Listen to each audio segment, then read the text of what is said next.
think she's just got this unbelievable loyalty that, 10 years later, she's not let go of what happened to her friend.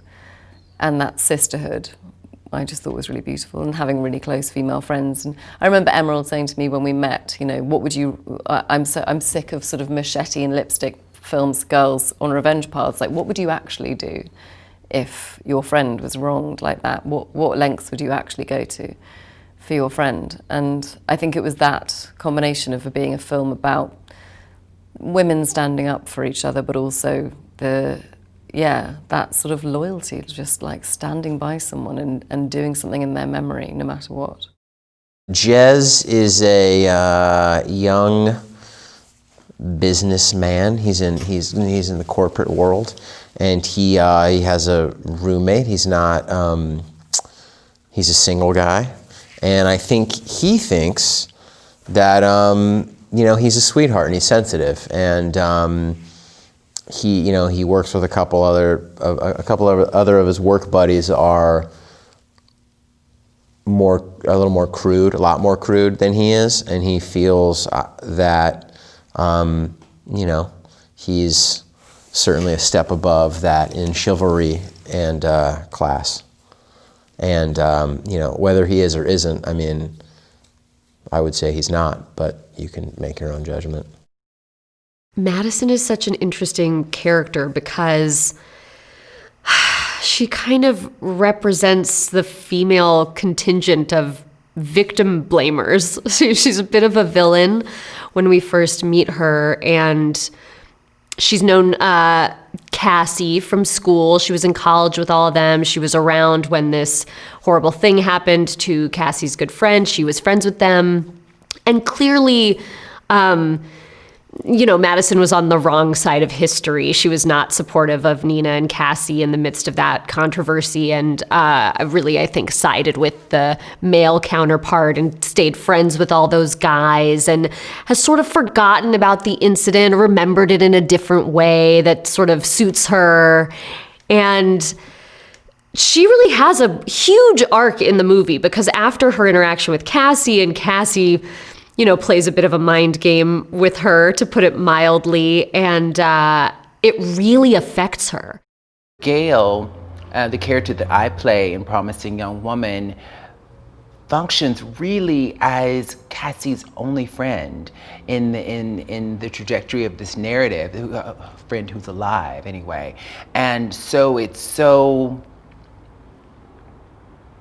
important to give a sense of Cassie's, another side of Cassie, in terms of her dimensionality, in terms of her humor.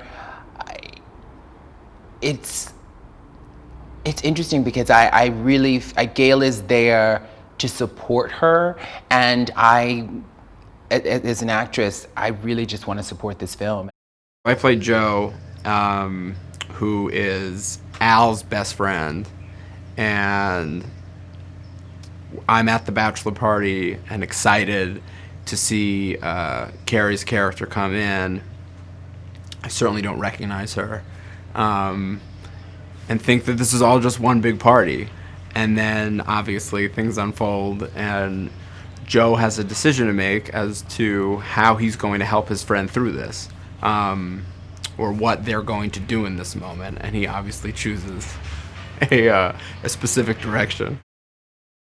The easier choice would be to have Al just be pure garbage, just a real terrible human being. And I think it's a much bolder, more nuanced, more complicated dimensional view to see him as a genuinely nice guy who doesn't want a stripper at his bachelor party because it would upset his fiance, and just wants to get married, and he's in love and happy, and maybe he is a different person now than he was, but that doesn't necessarily mean that what happened in his past doesn't matter, and that he shouldn't be held accountable for those actions.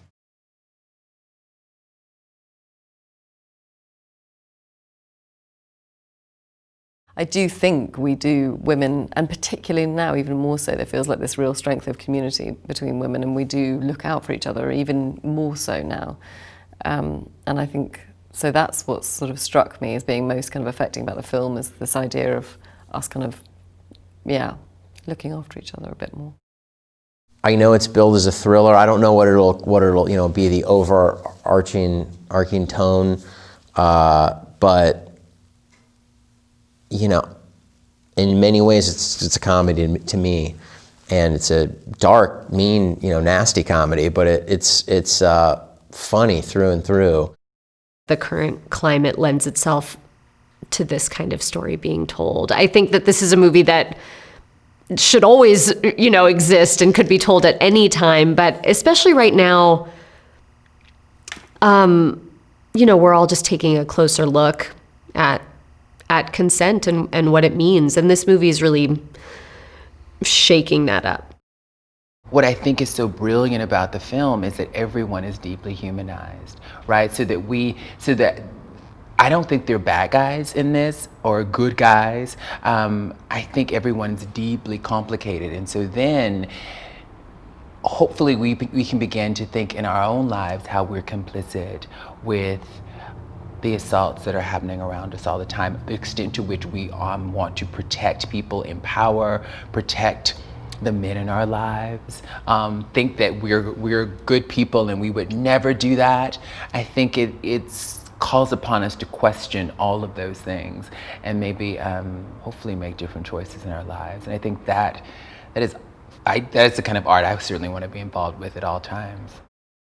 I've never read a script like this before, and certainly combined with the take that Emerald has on it, it feels like this is going to be a very talked about film, if it's put together in the way that it seems to be. So I'm excited to hear what those conversations are and see what form it takes and see what sort of dialogue it creates with people.